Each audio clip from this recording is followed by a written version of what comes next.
Oh.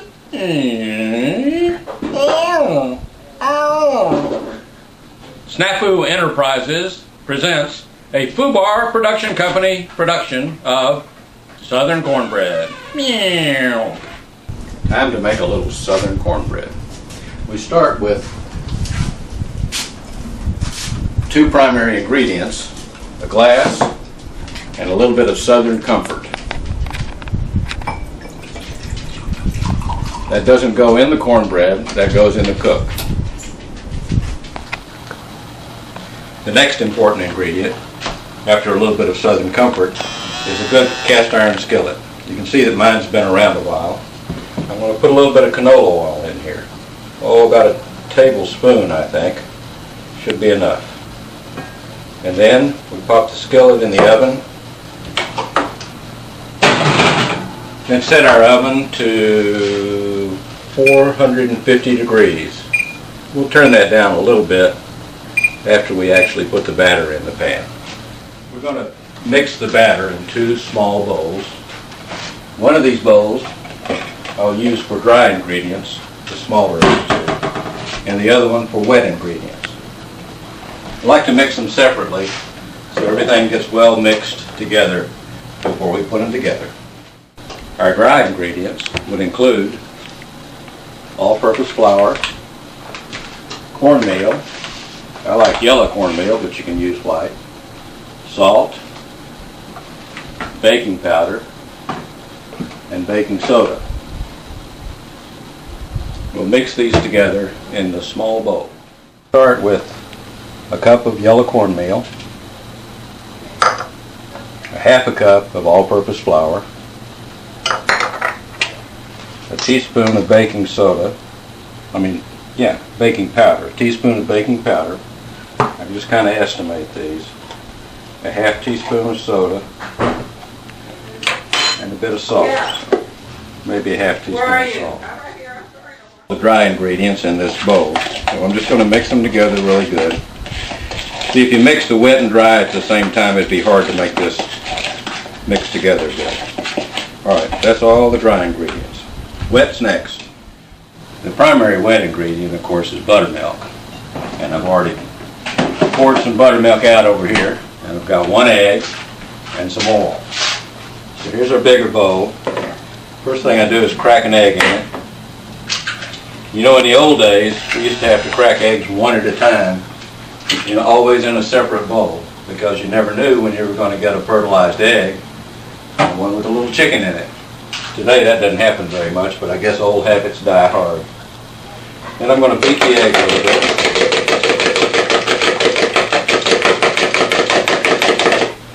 And measure in about 2 or 3 tablespoons of canola oil. Do that pretty quick. And then whip that in with the egg because it emulsifies really well when you do those two together. Now you've got it emulsified a little bit, the egg and the oil, and you can put in your cup of buttermilk. Whip those two together. And we've got our dry, wet ingredients. And then it's simple. You just pour the dry ingredients in on top of the wet and stir. You don't have to beat at this stage. You just stir them up until it's pretty uniformly mixed. And that's your cornbread batter right there. Now we get the hot skillet out of the oven. Boy, you can see the oil smoking a little bit. That's just the way we want it. And we're going to pour our cornbread batter in that hot skillet and listen to it sizzle. Can you hear the sizzle? If it doesn't sizzle, it isn't hot enough.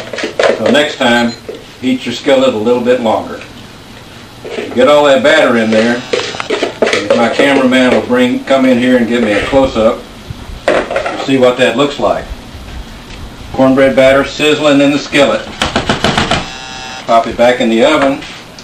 And I like to turn it down to about 425 at that point.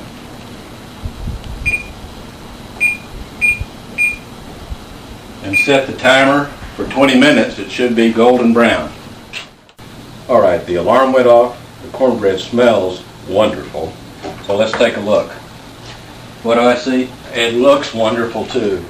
This is the best part, folks. take the cornbread out of the oven. It's still in your cast iron skillet. It's beautifully brown. It's burning my hand. I'm going to put it down right there, and we're going to wait for the eaters of the cornbread. Yeah, I don't know if you've ever heard the story of the little red hen.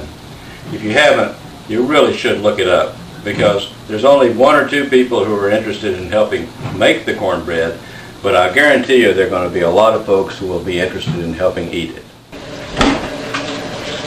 Suddenly the kitchen's full of helpers, but I got my piece first. Now what I'm going to do is cut it open, grab some butter. If you want margarine, you can have margarine. If you want water and yellow food coloring, you can have one of those fancy fake butter preparations. But me, I like butter. We're going to put some butter on this cornbread. A nice healthy chunk. I believe in butter. I know a lot of people say it isn't healthy, but it's certainly natural. And that's going to be some of the best eating you ever enjoyed.